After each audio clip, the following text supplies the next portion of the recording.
Welcome, welcome to the Ask a Matchmaker podcast. This episode is a hotline episode. That's right. This is recorded in front of a live Zoom audience.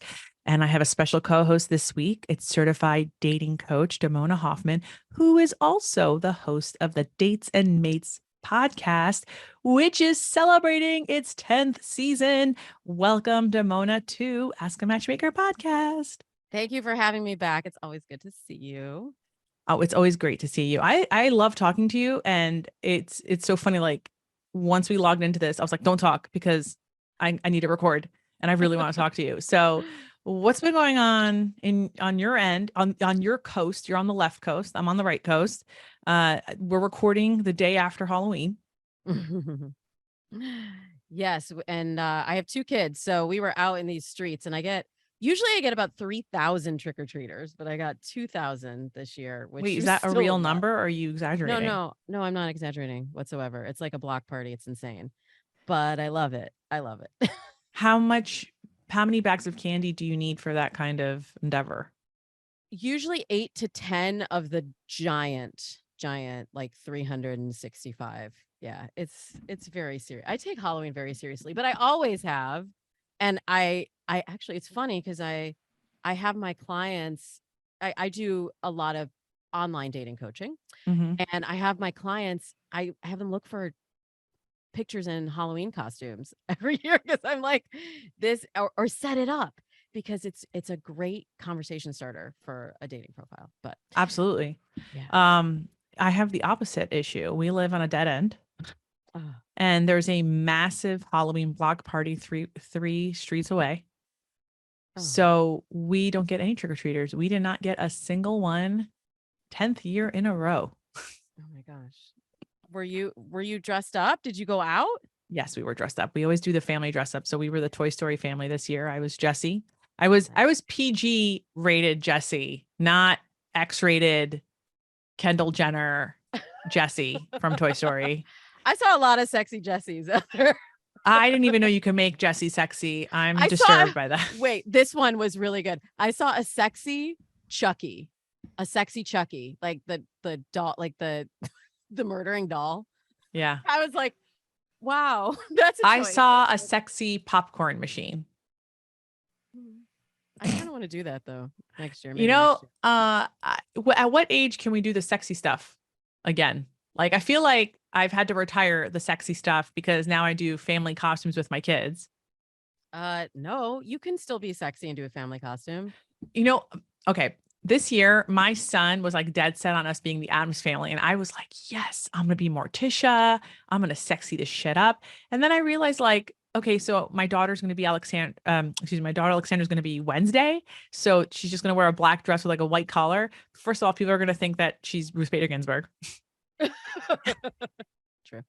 And second of all, like she's 2, she wants like princess stuff. That's what she keeps asking for. I can't put her in like a black dress on Halloween. You do need if you're going to do the Addams Family, you need a couple years. I did it with my kids a few years ago and it was perfection. I actually put it on my Instagram. So if you want to see I gotta find it. inspo, but oh, that's amazing. Yeah.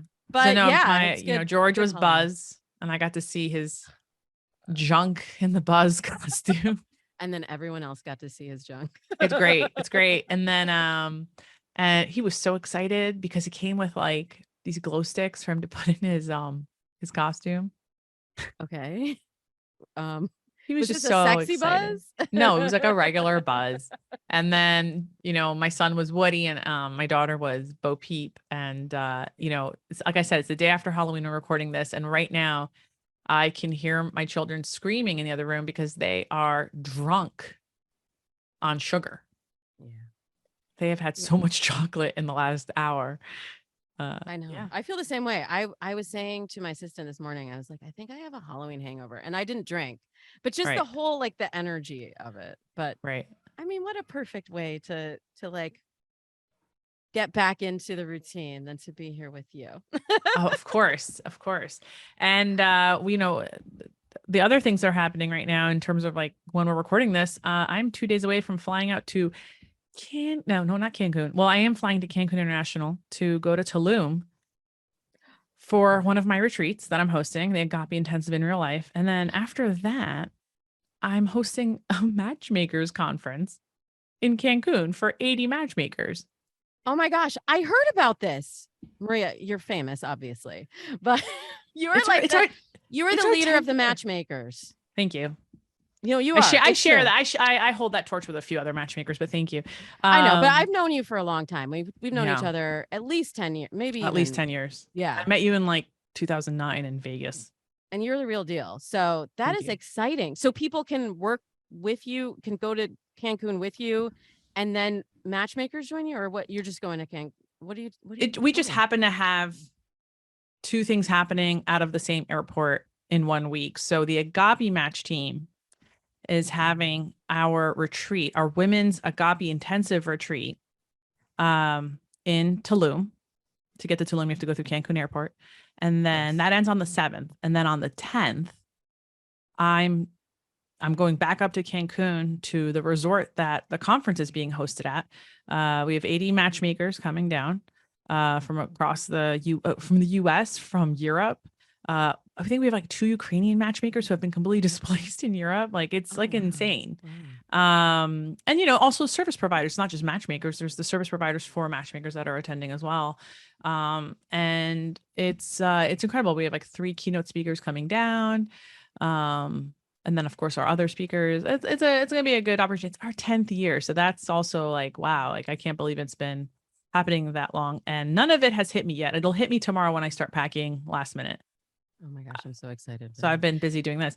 Damona, your podcast got something on the Apple. It got featured. Tell me what's going on. A few things have happened. I did get something on the Apple.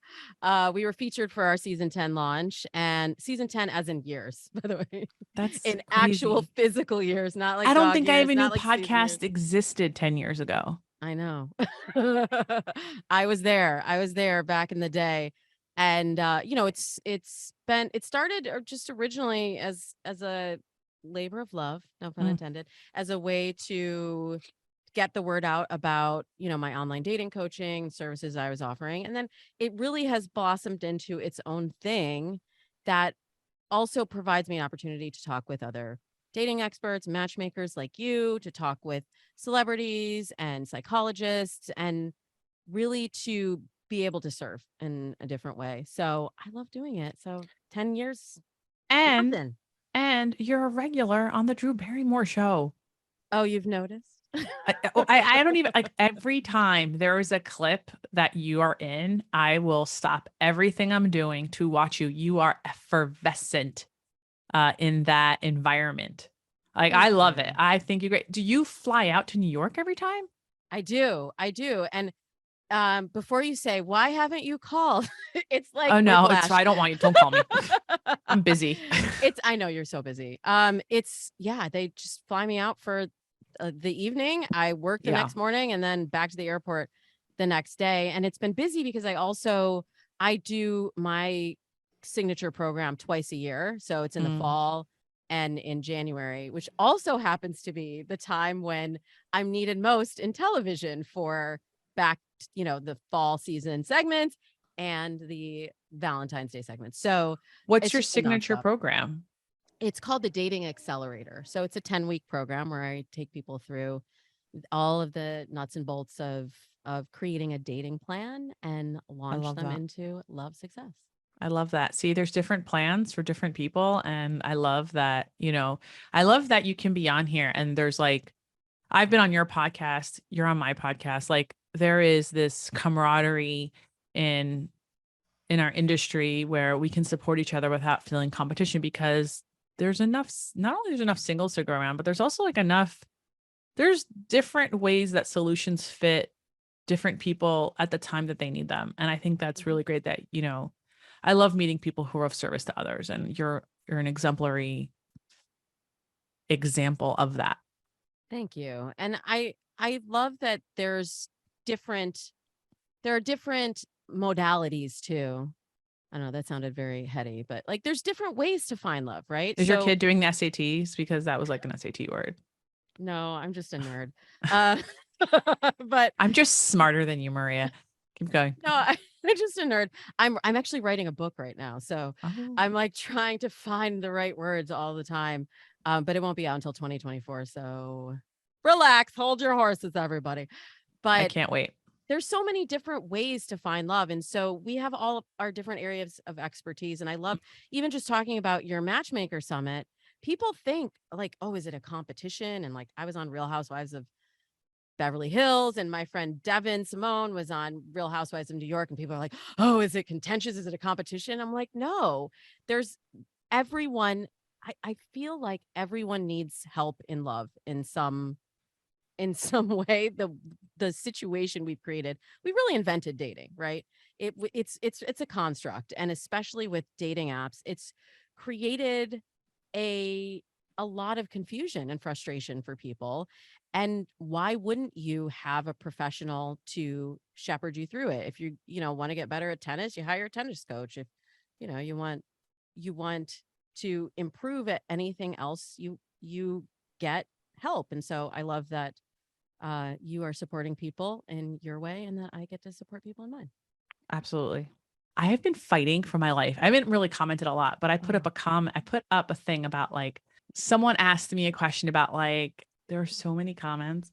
There's more people who like it, who agree with me, but they like it, but everyone Yes. else that doesn't like it, they comment.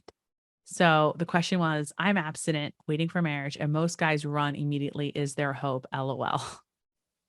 And I wrote a pretty like I don't know. I'm not the right person to ask. Sounds tough what you're doing. I don't know about you, Damona, but like in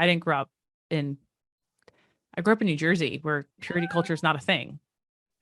I'm No, also Greek where purity culture is certainly not a thing. Like the it idea, isn't. Oh, no, are you oh, kidding? Like I don't know. everyone does premarital sex there. In fact, most people in Greece don't get married until they're pregnant. They do like a Greek wedding combo, what's it called, wedding baptism combo thing. And then I did add my own perspective, which is what people really disagree with. I wrote, I love premarital sex and it did only great things for me in my relationship with my husband to have those experiences. And I also didn't turn into a burning bush. So I think the God I believe in, she's cool with me being a hoe. And man, people are really What? upset that I What wrote are that. like the religious? They feel like you're. A lot of so again, this has like over 900 likes. So the people that like it. And the people It's that don't funny. like It's it, funny. they're commenting. And the comments are like, you're judging, you just shamed her. And I'm like, okay, like No, I that don't was think I just you. shamed him. No, I think you shared personally your experience, and you acknowledged her choice is very challenging, and I feel like you gave her empathy and support on that. Someone So, here wrote, like, I'm usually a fan of your honesty and have been a fan for a while, but this was an off-putting response from you. She mm, asked for her perspective if there's any hope for her. You could have just said, I don't know, and moved on, or said, it will make it a lot harder. There's always hope, or even no, if that's what you believe. Instead, you act like she asked, I believe Jesus says to wait until marriage. Well, that's what she said. that is what purity culture. I'm sorry, anyone who tells me that they want to wait until marriage, Mm. that to me is immediate purity culture because marriage is a institution. I'm with you. You can it's your Instagram, so you say you can Oh God, respond that's in the way, right? That is honest to you. I couldn't do it. I couldn't do the saving myself for marriage. I don't knock anyone else who is doing it, and I don't think you were knocking her. I You don't were just care if you saying, decide to do that, but it's also really foreign to me. Like I grew up in a state that's not that religious and I live and I belong to a subculture that doesn't do that. well, I think all overall, just American culture, like we look at the cohabitation rates and how much they've increased dramatically over the last, what, 2 decades, three Okay. decades. And So now it is the norm to move in together before you are married. That was mm, not the case when our parents were dating. Well, my parents were in America. I don't, and it sounds like it was not the case in Greece at all. I mean, So, people, including my parents, 20 years ago, people got married a lot earlier. I don't know how old this woman is, but usually people asking me these questions are over 35. hmm Like that hmm specific question, right? And maybe she's 22, and if she's 22, just hold out, like wait a year, you might find them. There is I noticed that the most of the people that do want to wait until marriage, they tend to be younger. mm. Interestingly, my sister is now born again Christian after her second divorce, and she is saving herself for marriage again. So she's So practicing celibacy. she's practicing and has been for a lot of years. I won't out her here. But, you know, that's her life choice. And I will say it does make, I think it makes dating harder for her because her options are more limited. I mean, even there are a lot of people, like I was just watching Love is Blind, and there was somebody who was like, yeah, I'm a Christian, but like I'm but I believe in sex before marriage. And the other person who was a Christian did not subscribe Mhm. to the same beliefs. So even within certain cultures or religions, there are variations. But I think any strong statement that you make on dating is going to eliminate possible options. So whether you're like, oh, I'm not dating anyone outside of my 5 mile radius, or I'm not dating anyone who's not saving themselves for marriage, that's limiting the pool. We do dating pool math, and I it's a thought limiting I factor. could be, I thought I could show a little fun in that answer because first she asked, "Is there hope?" And then she followed it by LOL. And the moment I see Yeah. the LOL, it's like, okay, let's have a little fun with this answer. And I was like, whoa, there's a lot of, whew, you know, and look, if she felt like I shamed her, and if she felt like I offended her, I apologize. I am very, very sorry to that person. Yeah. But that was certainly not my intention. Yeah. I just feel like, I'll tell you why I thought about it this way. Sometimes I feel like that culture, that purity culture, which by the way, it's so weird. You're asking the wrong person. I'm like literally the person who's coined hoe phase. Like, what's going on?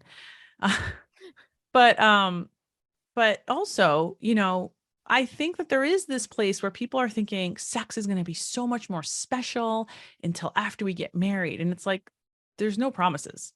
Mm-mm. On the other hand, though, I do see also, like, I consider myself sex positive, right? Right. But I do feel like there's been a huge pendulum swing in the other direction where people are like, no, I got to have sex like immediately. Otherwise, I'm not going to make an investment in this relationship Oh, because yeah. I the hate sex is that. never going to be good. And I gotten into some Instagram brawls over that because I say, I don't have a wait 6 dates. I just You don't say, have the wait, 12 date rule? I don't have the 12-date rule, but I say Trademarked wait TM. until It wait, is. did you? Yeah. Oh, I need to talk to you about trademarks later.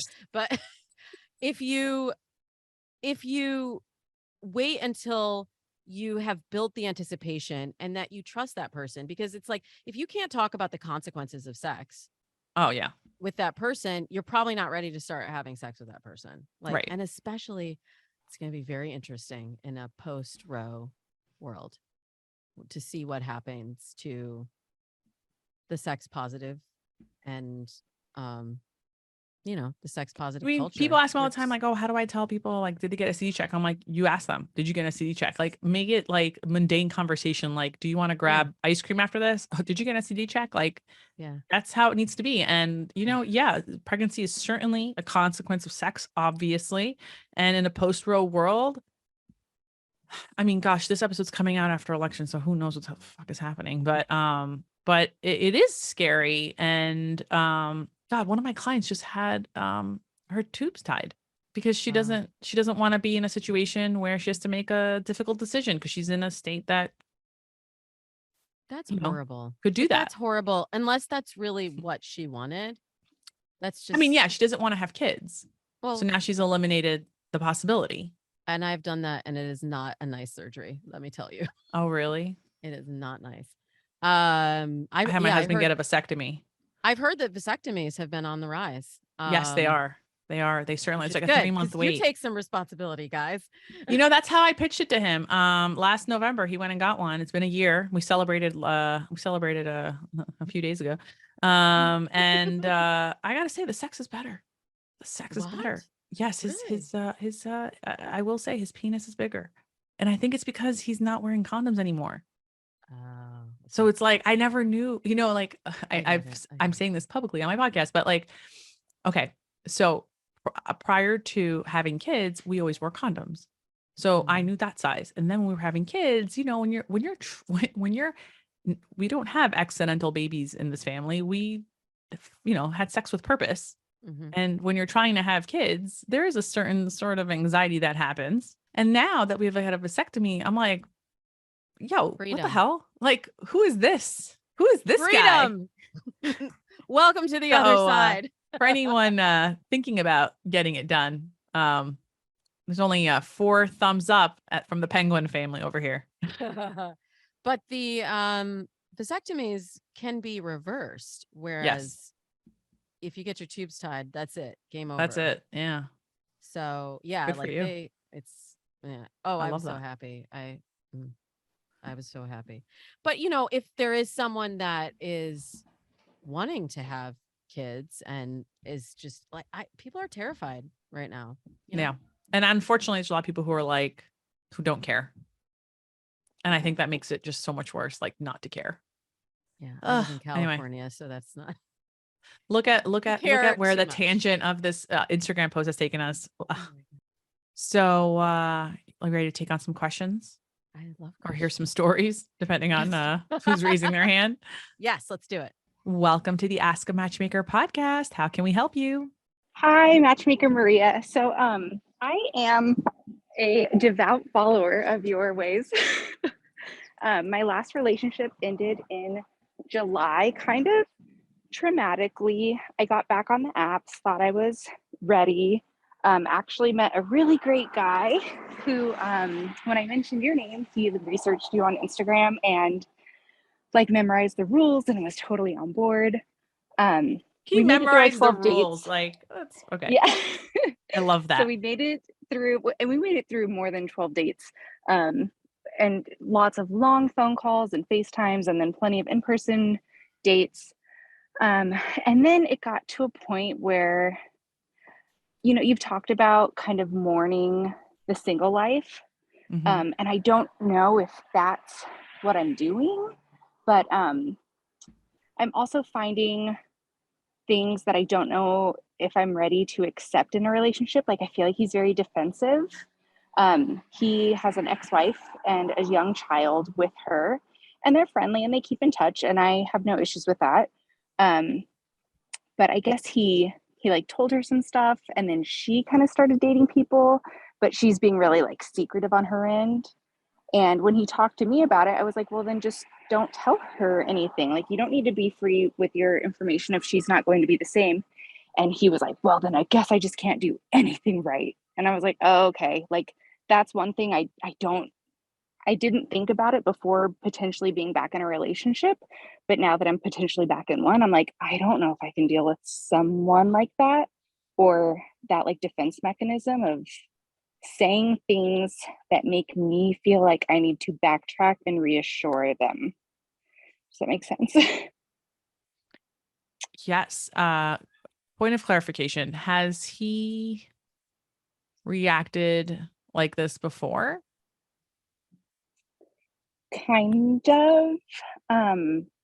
So I I have lost a bunch of weight, and I've been having a bunch of like plastic surgery to like nip and tuck my loose skin. Good for you. And he got, thank you, but and he's super nice. Oh my gosh, Matchmaker Maria, this is like the nicest, most complimentary man I've ever dated in my life. And he's like, you don't need to change anything, which, as much as I can appreciate that, I'm like, okay, I worked really hard and like paid a lot of money to get this done. Mhm.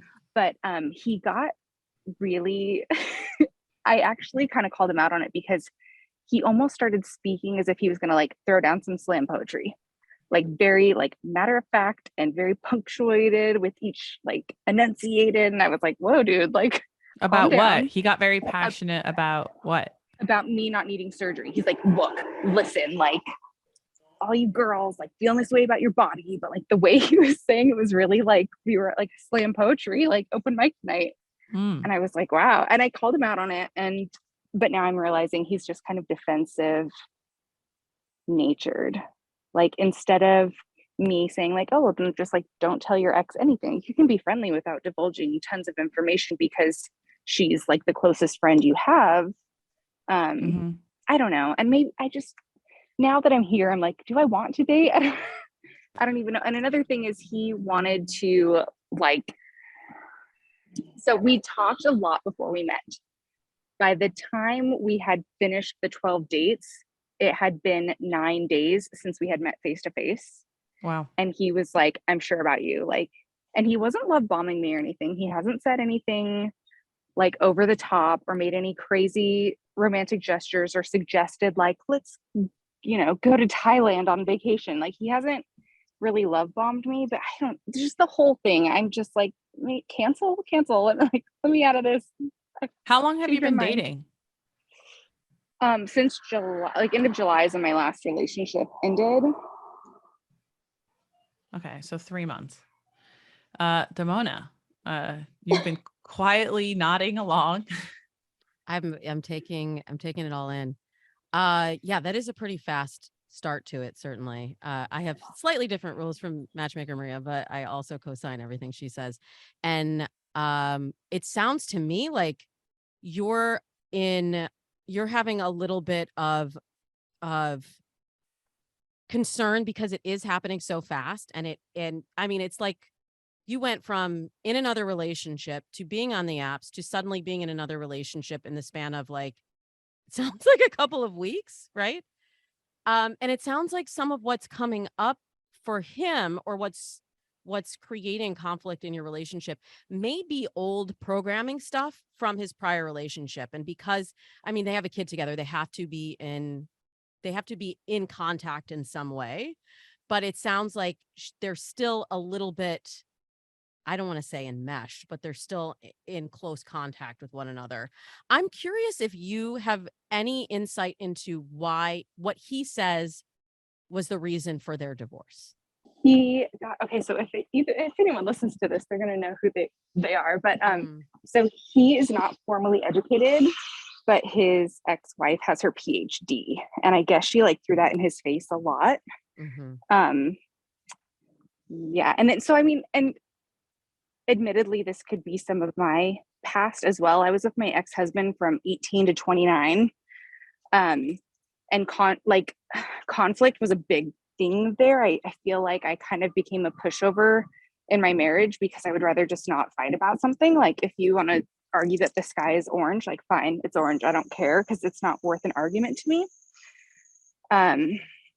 So I don't know. I think we're both probably bringing some baggage in, obviously, but I just am wondering if this is like all a subconscious like defense mechanism where I'm like, okay, forget it. I don't want this. Like, or is this not a big deal and this is just communication stuff that we can work past? And I mean, it's not mutually exclusive, right? Like, both things can be true.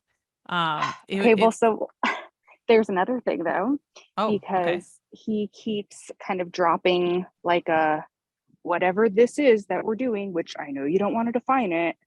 Like, he'll throw that into conversation at least a couple times a week. He'll like text me with us in quotation marks. And it's like, okay, you agreed that you could go along and just like get to know me and figure this out and make sure we're a really good fit before we get too involved. So that's another kind of like passive aggressive thing that he does where I'm like totally turned off. That's the word. Yeah. Passive aggressive. I've been wondering this whole time. I was like, she's describing something. What's the word? It's passive aggressive. And it's not really, I wouldn't say it's defensive, but it is passive aggressive. And what it sounds, I'm just going to rip the Band-Aid off here, because what it sounds like to me is that in his past relationship, he didn't feel like he was really seen, like he really had a voice, and like he had an equal seat at the table.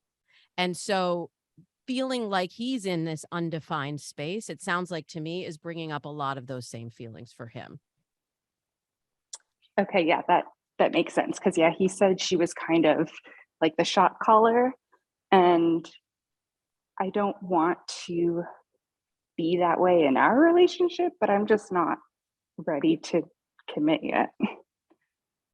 That's fair. And I wonder what would happen if you said to him in those exact words, first, he needs reassurance. Like, I'm invested in getting to know you. When you say this, it makes me feel, when you say whatever it is we're doing, it makes me feel pressured to move the relationship quicker than I'm ready. And I don't think that's fair to you or to me. If you said something to that just acknowledges his feelings, acknowledges your feelings, and puts it out there so that he knows the exact behavior that's actually, he thinks that is going to inspire you to suddenly say, yes, I want to commit to you. But what it's doing, it's pushing you further away. Yeah. So we've had almost that like exact conversation where I've said, you know, you hint at us and quote unquote, whatever this is. And then he'll say, oh, I'm sorry. Like, I don't want you to feel pressured or anything. But then the same conversation happened the other day, and he, in a span of like maybe a dozen texts, 3 times said, well, I'm going to give you your space. Well, I'm going to give you some space. And it's like, okay, well, now I'm feeling like, I don't know. And maybe this is my past where I'm like, now I feel guilty that I need space. Like, I just, it feels like so much work, and I don't want it to feel that way. What do you like about them? We have, we're from the same like part of town, which is not super common. We like the same music. We have similar kind of upbringings. He's funny. We get along. Our end goal is similar. We have similar values, and he already has a kid. I don't want any, and he's actually had a vasectomy, so there will be no more kids in the future. Is that TMI? Should I not know? No, that's okay. Relevant. yeah. I want to know what Okay. you like about them, because, you know, then now it's a matter of like, do you think that the issues that you have can be solved by either defining what this is, because it seems like he does not like being in a nebulous place. That is an SAT word, Damona. Or points for that. yeah. Or is this something like, if you like them, is this something, how you're feeling, something that could be fixed in couples counseling, where they could give you the tools to better communicate with each other? Because this sounds a lot like a communication problem. It also sounds like a pendulum dating pattern, right? Like, I dated this and I married this, and now that I'm single, I don't want to experience this again, or I don't want this again. And look, that's fair, right? We learn from our past relationships. All of us do. But we don't want to project those feelings that Yes. might lack closure, let's say, onto the next person. And he might be doing that to you, but you might also be doing that to them. Yes. And I've tried to be, I feel like I'm almost maybe hyper aware of that. And now worrying like, am I sabotaging this? Am I being crazy? But I don't know. I mean, I think in the grand scheme of things, I have pretty decent perspective. And I think that it's workable. But then again, maybe I'm just having that like mourning the potential like freedom of single life, and like maybe I'm not ready to give that up. Well, it sounds like, did you have a single period in between your last I had a few breakup? months. Yeah. Oh, Not a lot of okay. time. And you were with this person since you were 18. You probably don't even know who you are. No. Okay. So I was married from 18. Well, I was with my ex-husband from 18 to 29. I'm now 36. My last Oh, relationship was about 14 months, and that one ended really not in a good way. okay. All right. I have one last question to No. guide Okay. us. No, it's an easy one. How do you feel when you're with this person? Not in the text and the back and forth and the conflict, but what do you feel when you're sitting with this man? That's such a great question. Pretty good, comfortable. It seems easy in that moment. I feel like now that you say that, I think some of our miscommunications are probably lack of like tone and stuff. If some of the things have been just over text, others have been like face to face. The slam poetry day was face to face, and then the conversation where I was like, well, don't tell her things, that was a phone call. So it wasn't face to face, that one, but that one I was able to pick up tone. So yeah, and maybe I'm being over aware, like hyper aware, or hypercritical, or hyper analytical. No, well, it sounds like this is all happening very fast and you're figuring yourself out, as Maria said. You're figuring yourself out as this is all happening in motion. So there's a lot happening in once, plus all of the changes to your body that you are still Yeah. adjusting to as well. You got a lot going on, girl. So first, just give yourself some compassion for that. What I'm hearing, and I'm curious to hear what Matchmaker Maria says as well. I'm hearing that you feel comfortable with this person, and I try to have my clients focus on how do you feel when you're with a significant other, not what does it look like on paper, because on paper it sounds like you're very aligned in the two things that I see as most important: shared goals for the future and shared values.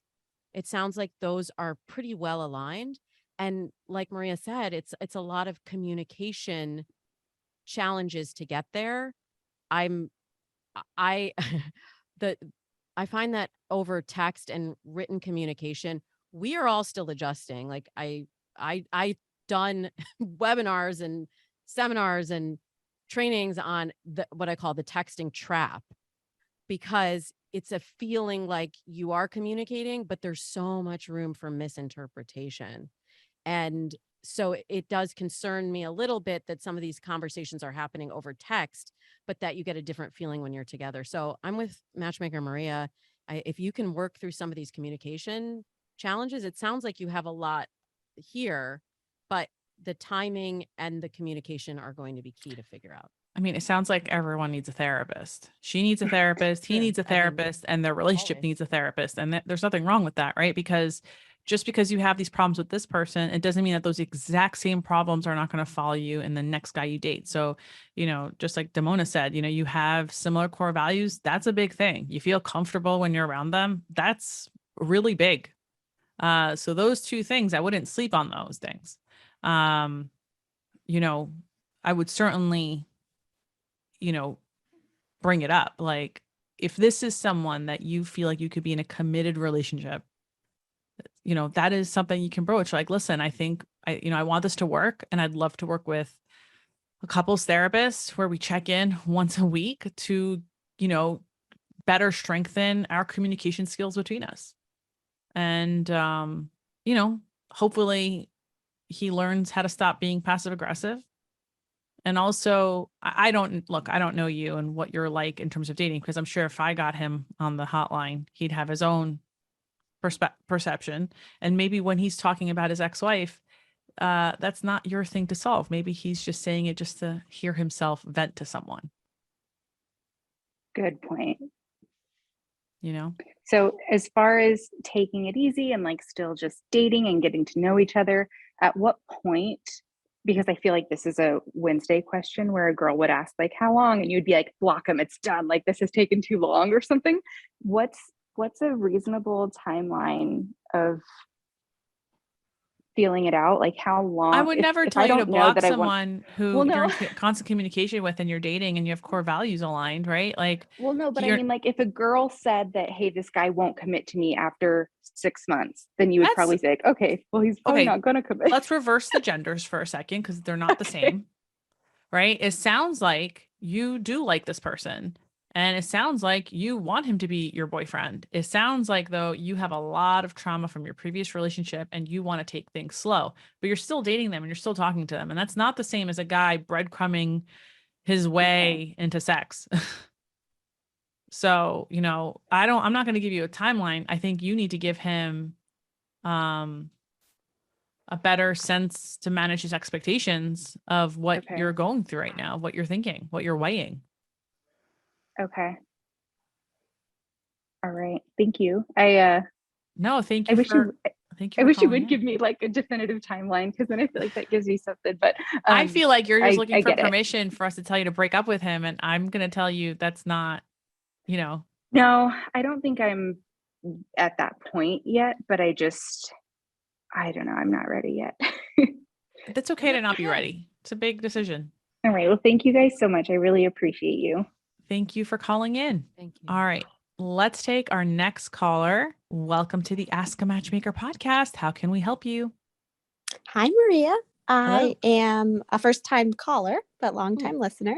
I am in a little bit of a predicament, which I suppose is not a bad predicament, in the sense that I am seeing 3 people at the same time because they all just kind of came about at the same time in regards to either matching and meeting, and none of them, I don't have a definitive reason to give up any of them. And so I've just been continuing to date all 3 of them, but it's a lot to keep up with communication and what did I tell which one, and we do completely different things. So it's just it's a lot. Are you going to So- ask us how you should choose the guy you date? So there's definitely a clear front runner for me in terms Okay. of like who I align with in terms of values. One person is from another country, but they live in America. And so I find him utterly fascinating just because of he grew up completely different than me. So I don't know if I vote him higher because of how interesting our conversations are, because we are 2 completely different people and I've never met somebody like him. But as far as value match, I would say somebody else matches in kind of seeing where that one goes more. So he's the one that I end up seeing more than the other 2. Distance for like one of them does not live in my state. So like that poses a little bit of a problem. One of them is much younger than me, which is something I've never dated before, but he doesn't come across as Wait, like, how old are you? I am 31, gonna be 32. And how old is And the he younger is one? 20, just turned 27. I know, I feels like a would- lot. I would retire that one. Yeah, That's just me. That's my automatic reaction.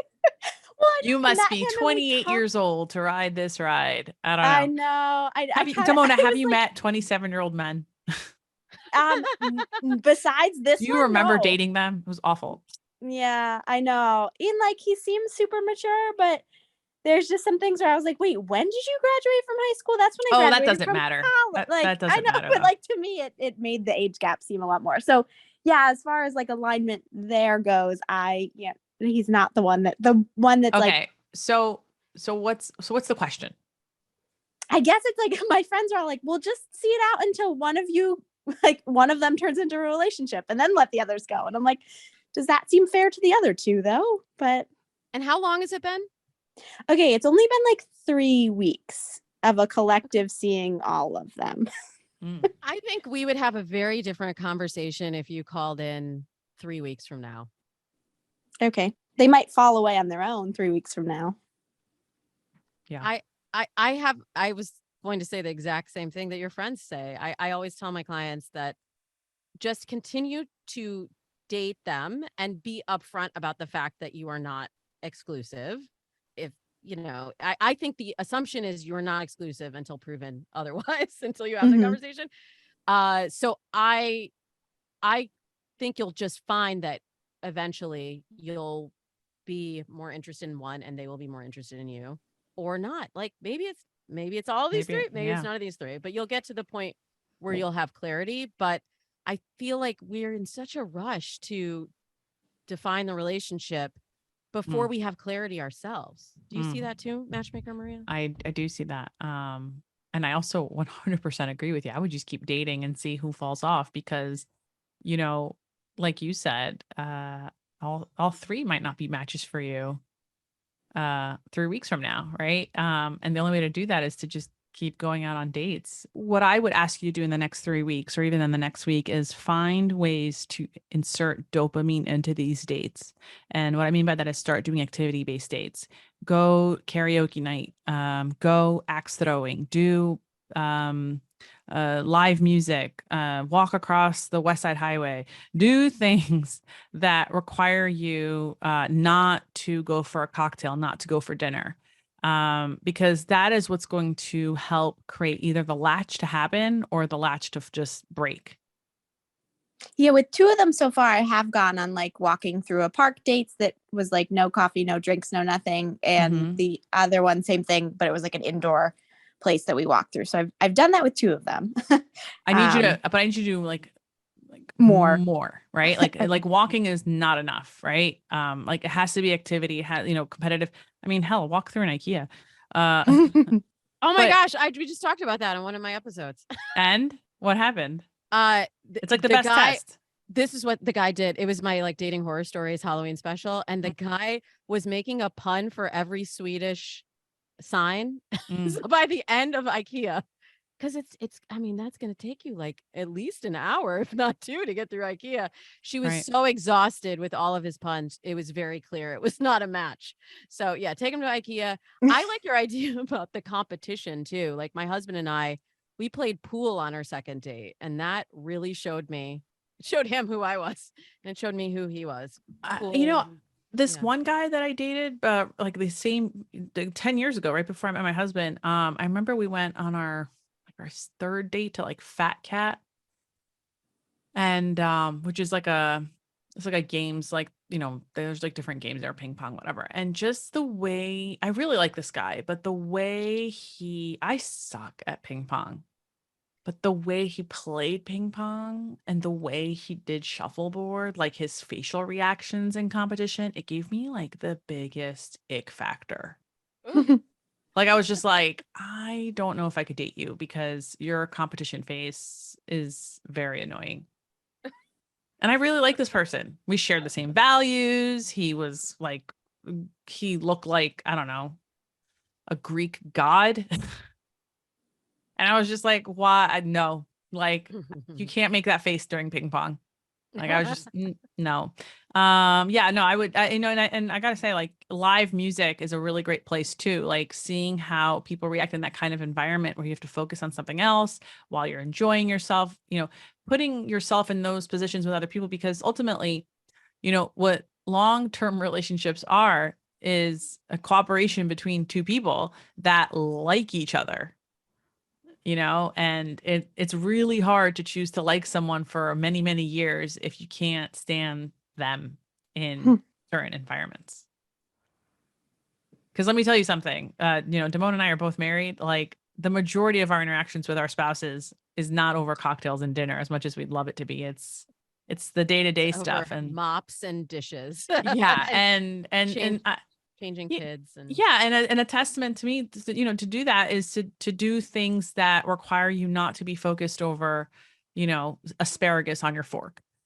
You know, you just have to do other things. And I think that, you know, if not all three, you know, if not two will drop out, maybe three. Like you might tell us a month from now that, oh no, I'm actually single again because all three were not it. But someone has to come out on top. And, you know, believe them when they do. And I just want to add a perspective shift for you as well, because you said something about like you feel bad for dating all of them. What was the exact wording? Like if or is it Yeah, fair to them? I guess like I normally focus on one person at a time, or at least try to, so that it's not like my attention is in three different places. And not that I ever said that I was solely dating one person at a time. Whether they assume that or not, I'm not quite sure, because I've never said they've never clarified that, is what I would say.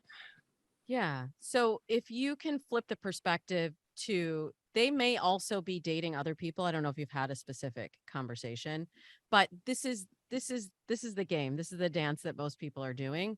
So you want to be compassionate and considerate, but also understand that they may be out there doing what they're doing as well. So they're probably not as focused on who else you might be dating. Just try to enjoy the time that you have together. And then I'm going to give you a little piece of homework, if I may. Do you journal? So I don't, but I can. Get on so that. You do now. But you can even just keep a dating journal. And I think it's really, really important to focus on how you feel on these dates with these people. And a lot of times I write for this matchmaking column for the Washington Post called Date Lab, and I interview people usually the next day or 2 days later. And it's amazing the difference in detail between the people that I tell to write down the details of the date right after, and the people that are like trying to piece it together 2 days later. If you can have this record for yourself, it can help you really sort through your feelings, because you might think back to this date and like, well, I had a great time. But if you wrote down what actually happened, you might find that there were more clues to how you should feel and what the next step should be in what actually happened that evening or day. Day dates are fun. Well, thank you. Absolutely. So try that. Now you have homework. You're welcome. I love that, Damona. Thank you. All right, let's go to our next caller. Welcome to the Ask a Matchmaker podcast. How can we help you? Hi, I follow Matchmaker Maria on Instagram, and I'm from Washington, D.C. So I So much read the, DC dating slander on this oh, podcast this season. I am so sorry. it's okay. I will say last week it did take me 2 hours to go 8 miles. So, there's that. But I love Date Lab, and I've literally been reading it since I think I could read the newspaper. So I love. But one of the reasons why I'm calling in is I listened to one of the last Hotline episodes, and Matchmaker Maria talked about the trouble, but then like the resolution and the coming to of the difficulties with your mother-in-law.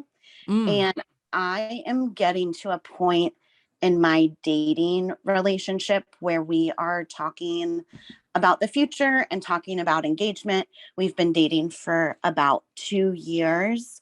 And my partner's family has become very difficult and challenging. And so I'm just trying to work through, like, is this a forever? Is this going to be how it always is? Will it ever change? So just wanted like any tips or tricks or thoughts on difficult family members.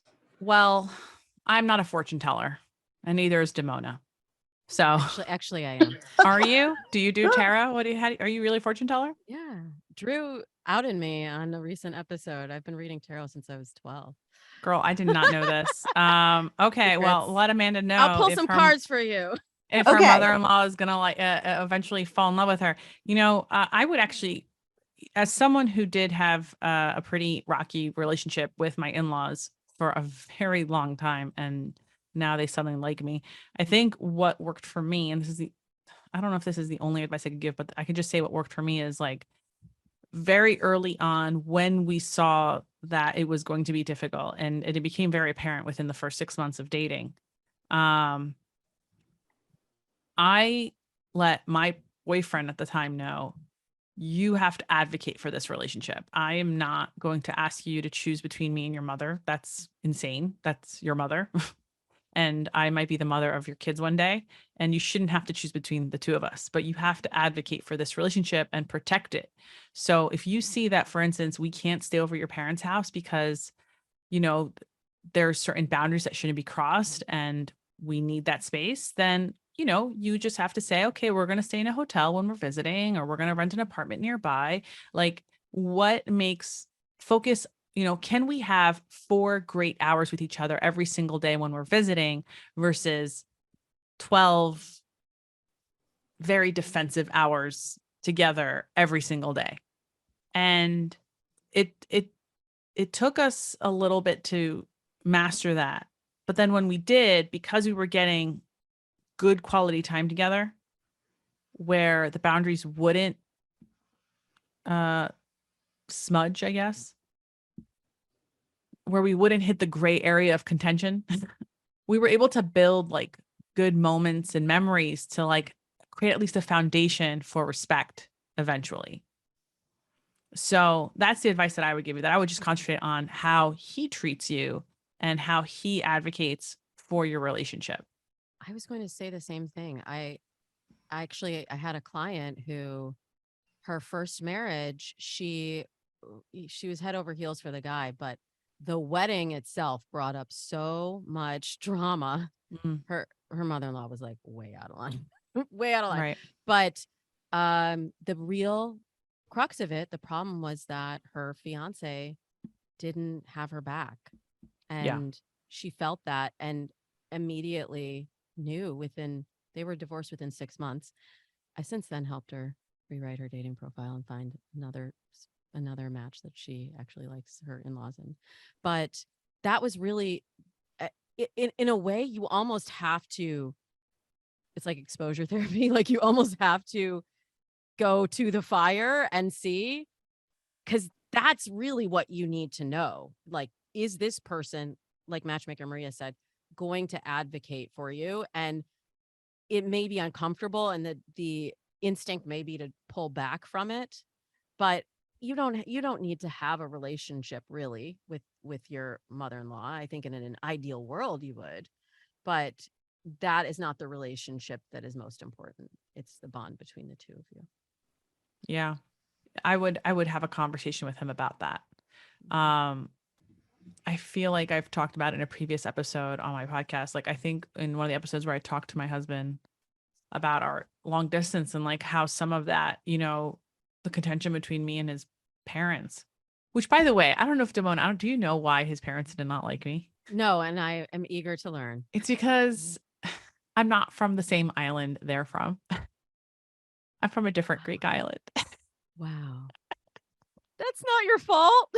I know, but like And you're also like a beautiful, amazing Greek woman. Like, no, and you know what the irony is too, is that like I grew up with a bunch of people in New Jersey who are from the island of Crete. So I actually have a traditional Cretan costume in my house. My husband does not own a single one. I know all the Cretan dances. My husband does not know a single one. Like, and I'm like, dude, I'm like more Cretan than you. Like, what the hell is going on here? No, and then I think my in-laws started to like me, not only because we were able to create like moments and memories to like build a foundation on.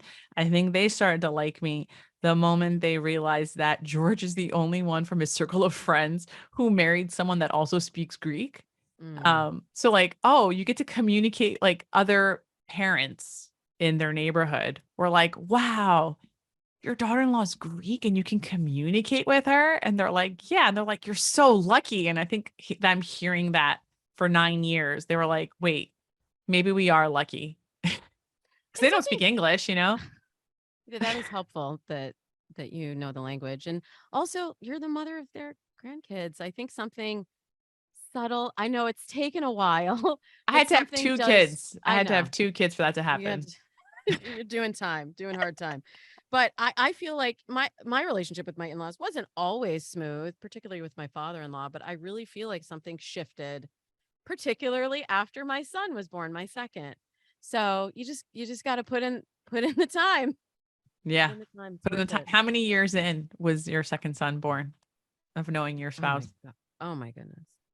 A long time. Because we dated for almost 4 years before we got married, and then we had him like, it was like 9 years, 8 or 9 Same thing, years. 9 years. See? So that's the answer. 9 years. Yes. That's your answer. Perfect. So Thank you. it's 2022. In 2031, your in-laws are going to love you. Wonderful. Start the countdown. Thank you for calling in. I Yes, really thank appreciate you. All right. Thanks so much. Thanks for Damona, calling. I just want to say thank you so much for joining me on Ask a Matchmaker. It was absolutely wonderful having you on. I know you and I subscribe to different dating philosophies, but at the same time, I think that our core values of success are truly aligned. And I think it shows in today's episode. So again, thank you so much for coming. Agreed. And thank you so much for having me. And where can people find you? Well, I do the Dates and Mates podcast for 10 years plus the rest of my life. No, I love it. Every Tuesday we have new episodes. You're on Tuesdays now. Yes, I'm on Tuesdays too. I was like, oh, now people can stack it. You can stack Yeah. Dates and Mates right after you listen to Ask a Matchmaker. And I'm on Instagram at Damona Hoffman.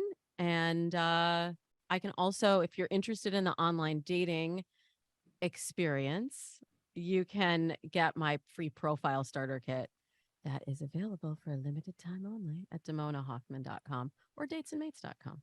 I will include both links in the show notes for anyone who's interested. And I also include a link to Damona's Instagram profile so you can go and follow her. Damona Hoffman, you are a goddess, and thank you again. And until next time. And thank you for listening to the Ask a Matchmaker podcast. Like Damona said, you're going to subscribe and listen to my podcast, and you're subscribe and listen to Dates and Mates, stack them up on Tuesdays. I want you to send this episode or any previous episode that you enjoyed to a friend, send it to a sibling, send it to your single parent, tag it on Instagram, whatever you enjoyed, let me know. And of course, be lovable, but more importantly, be likable. See you next week.